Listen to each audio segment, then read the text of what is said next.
What? Whatever. Go ahead. Press K. Okay.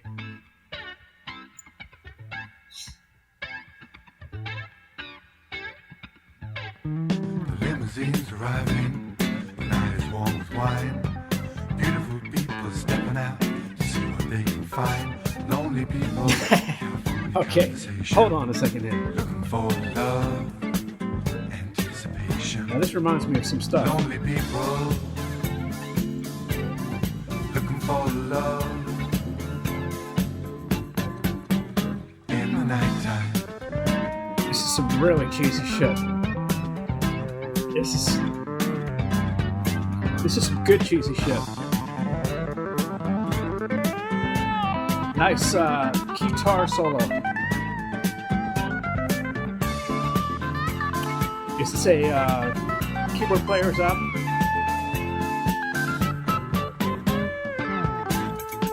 Wow, really cheesy arrangement.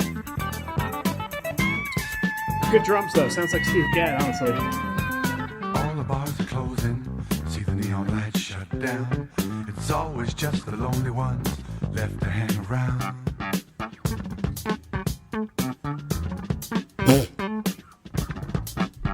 Okay. There's some drugs in the studio. This sounds about 1978.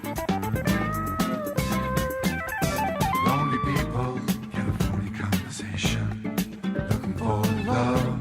Yeah, it almost sounds like the Brecker Brothers albums. Lonely Sounds like a musician singing. looking for It doesn't sound like a love lead singer. This is like a musician who's singing. in the nighttime. Maybe the keyboard player's the singer. That's what I'm guessing.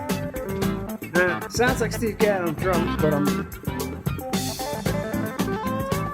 not hearing any killer chops, so maybe it's not Steve Gadd. Or maybe he's just really in the pocket on this one. Well, that was quick. Yeah, that's a fusion. That's like a fusion funk band. That's like a fusion band playing pop music. That's like Is it over? yeah. I would assume that was the record company being like, "Can't you give us something to sell? If you Is there click on something the you can do?" tab, What's that? there's a tab. Click on it. Tab. Do they still make Tab? Mark-Almond. I'm more into Bob Walnut. Hold on. Okay, well, yeah. Oh, here we go. Now, let me just read down the list. I didn't guess the bass, but when I made that face and laughed at the bass, I assumed it was a session cat. Now, being that it was Steve Gadd on drums, which I said, and it is Steve Gadd on drums, of course, it's his partner in time, his partner in crime, Will Lee. They said back in the day, don't get Will Lee and Steve Gadd on the same session, because they'll do way too much of the devil's powder. Let's just say that. Now, as I was saying, okay, Steve Gadd on drums. Yep, signature Steve Gadd. Now, like I said, I don't know what's going on here, because this recording is their attempt at appeasing the record label. They wouldn't play this music otherwise. But this is very similar to the Brecker Brothers album, where it's killing, and then a couple of the songs are just in the pocket like this, and they have a singer on it, and they try to have like a disco beat and some vocals. Now, the arrangement on this is so corny that it's clear that they were just like, we have to give the record label something, because these musicians don't arrange like that on their own. That's not normal. And second, whatever of all, Larry Williams, great keyboard player, Steve Gadd on drums, Willie on bass. I see here it's John Tropez on guitar. He is the guitar player who plays the guitar solo on Barney Miller. And he gave his Schecter Telecaster to our friend Chris. And he has it to this day. Now, Ralph McDonald is also the guy who Chris's dad said got all of his work.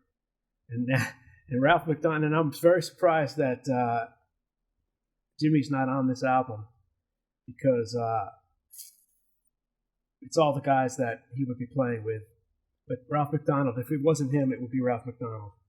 And Jimmy Malin was probably on tour with Peter Gabriel right at this time. Now, I also said before, 1978. This is 1978. And nowhere on the album is there anyone named Mark-Almond. The person's not on the album. No. So, One person's last name is Mark, one person's last name is Almond. so Johnny Almond is the sax player. That sounds like a fake person. I don't even believe that person exists. I think that's a studio name, some sort of record contractual agreement. I could be wrong. Because I never heard of Johnny Almond. Why would he have a record deal? It doesn't even make any sense.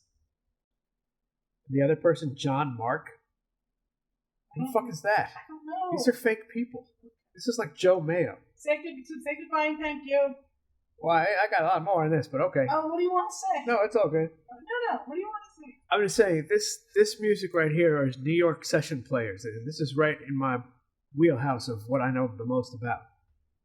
Leon Pendarvis is an electric piano. He arranged and played electric piano for Tara Masahino. But it's also, these are all New York session cats. And that's why it sounded so good. Maybe But- Mark Almond are not from New York. What is this? I gotta click on Johnny Almond. This sounds, let me, hold on a second. Oh, okay, he's British. Okay. So, yeah, this cat ain't from the scene. Johnny Almond, British sax player. So he's one of these guys like Bobby Keys. Is that his name? I think so. The cat who was on all the Rolling Stones recordings. English sax player. You know, like the guy would be on Dark Side of the Moon. Not New York guys. Why, though? Why did they have a record deal? It's so bizarre. You know what it is? They put in enough time with all these musicians, played with Rolling Stones, Eric Clapton, John Mayo, blah, blah, blah. This is somehow the record company doing this cat a favor or something. That's my take on it. And who's this other guy? John Mark, whose real name is John Michael Burchell, who I've never heard of either.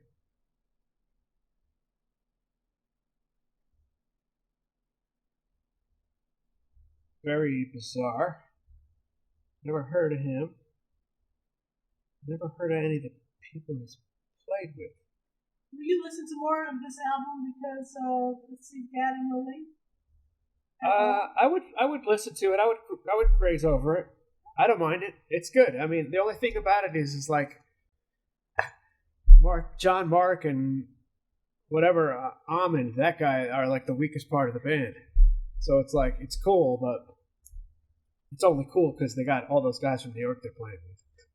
So it is what it is. All right, made it. Very good though. I liked it.